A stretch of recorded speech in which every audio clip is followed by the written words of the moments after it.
Enterraron por la tarde a la hija de Juan Simón, y era Simón en el pueblo el único enterrador, el único enterrador.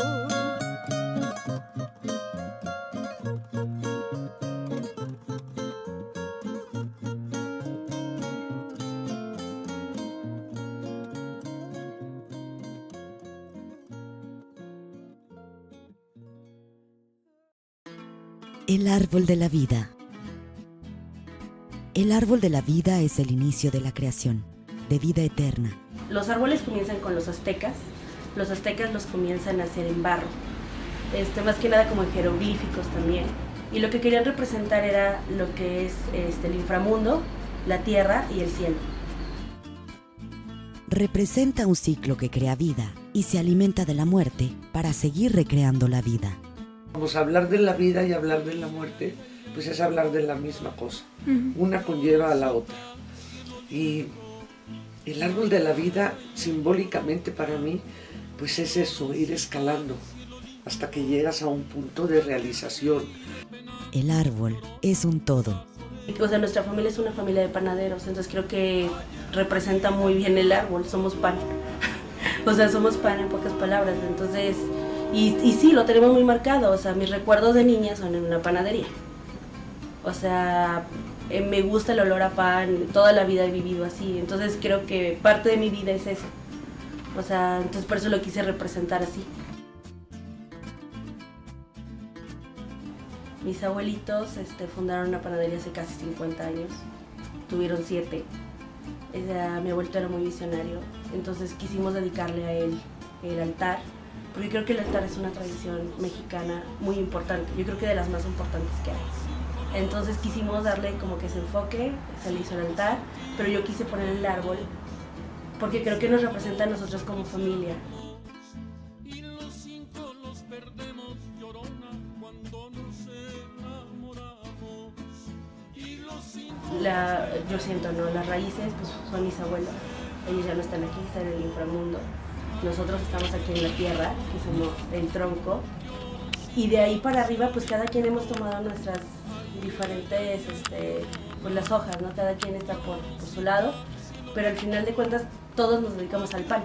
Toda mi familia es una familia de panaderos, por eso colgué unas panes en cada rama, porque nos representa a cada uno de nosotros, ¿no? Cada familiar está ahí, representado con un pan. Por eso lo hice así. Tradiciones ancestrales y cristianismo. Dentro de la percepción cristiana, cuando mueres, puedes ir al cielo o al infierno, dependiendo si fuiste buena o mala persona. Creo que como todo tiene una influencia de un sincretismo entre pues, las dos culturas que nos conforman. Porque Adán y Eva pues, nos llega con los españoles, pero al mismo tiempo las culturas indígenas tienen su propia concepción y si te fijas en las figuras pues marca muchísimo esa parte étnica nuestra. En la cosmovisión prehispánica, el inframundo no es bueno ni malo, simplemente es un camino que cada quien debe recorrer. Al sol van quienes murieron en la guerra y en sacrificio. Con Tlaloc, dios de la lluvia, van los enfermos. Las demás personas van al Mictlán, donde enfrentan diversos retos para llegar al sitio de paz, que encuentran al haber superado estos obstáculos. Tenemos inclusive entre los mexicas la representación de las deidades del día y de la noche, de la vida y de la muerte como unidas, conformando una simbiosis, una síntesis, una integración única. De manera que el fluir de la vida se prolonga en el fluir de la muerte y la muerte nuevamente vuelve a regenerarse con el nacimiento de un niño. Después de esto sabemos que llega la colonia y la conquista y por supuesto viene a haber un choque, una tensión entre una cosmovisión de los pueblos prehispánicos y una cosmovisión totalmente diferente de Occidente. En ambos casos, la vida se prolonga en la muerte.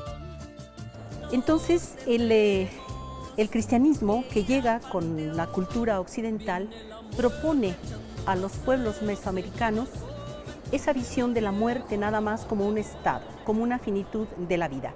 Pues Santolo viene de la palabra sanctorum, que es una palabra en latín que viene de todos santos. Y sin embargo ellos como que la fusionan también en el lenguaje, sanctorum.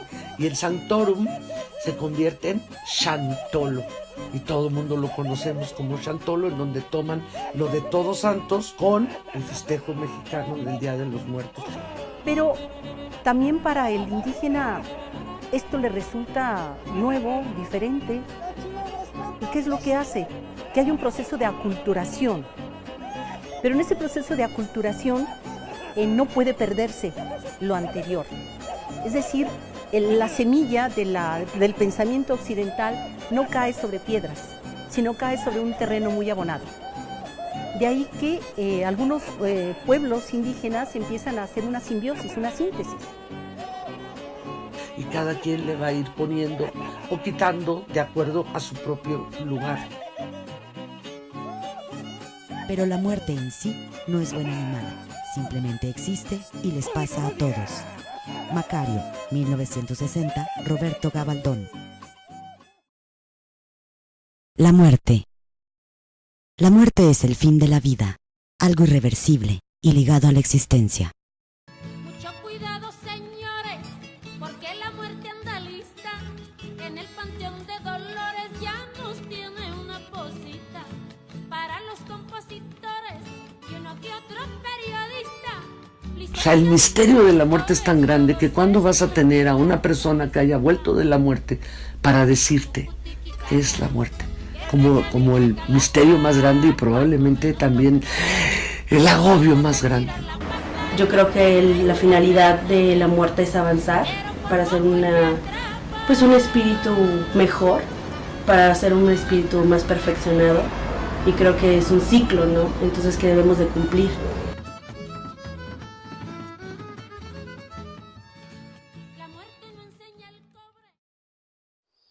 Existencialismo. Existimos desde que podemos generar cualquier pensamiento. El pensar desemboca en libertad acerca de las decisiones que tomamos. Sin libertad no hay existencia. Cada uno toma sus decisiones para cambiar sus posibilidades.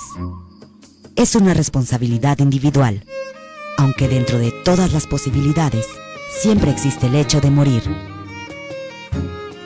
Hasta que la vida nos deje, sabiendo que no lo vas a evitar y que no vas a dejar de sufrir, sobre todo por la muerte de los otros, de los que amas. Eso creo que es mucho más fuerte que tu propia. Uno tendrá miedo de su muerte, pero no tienes el sufrimiento de no estar. Estás el sufrimiento de dejar de ser, eso sí, que no es lo mismo. El infierno es lo opuesto a la libertad. Significa depender del otro, no ser libre. No existe el bien y el mal. Cada quien arrastra sus propias consecuencias. La existencia del bien y el mal en la vida y la muerte es una perspectiva del ser humano. Cada uno decide también cómo percibe a la muerte. Afán del ser humano como de la necesidad de saber que vas a seguir siendo. Pues ¿cómo será que nosotros aceptemos que te mueres y ya no soy nada? Creo que también ahí es donde a veces trabajamos mucho de la imaginería o de las devociones que tiene la gente, y que bueno, porque te hace poder sobrevivir a esa sensación o miedo de la muerte. Pero también hay que pensar que todo eso de que la buena vida y la mejor vida y la vida real es después, hay mucha gente los evita realmente tratar de vivir lo mejor posible en esta. Vivir es estar presente, poder hacer las cosas, tener libertad, y la muerte es el límite, la ausencia, la incapacidad de hacer. Por esta razón, Nos da miedo la muerte, porque no tenemos decisión ante ella. La muerte les llega a todos y te ata a la esclavitud porque no puedes actuar ante ella. Y vivir la vida hasta que la vida nos deje, sabiendo que no lo vas a evitar y que no vas a dejar de sufrir, sobre todo por la muerte de los otros, de los que amas.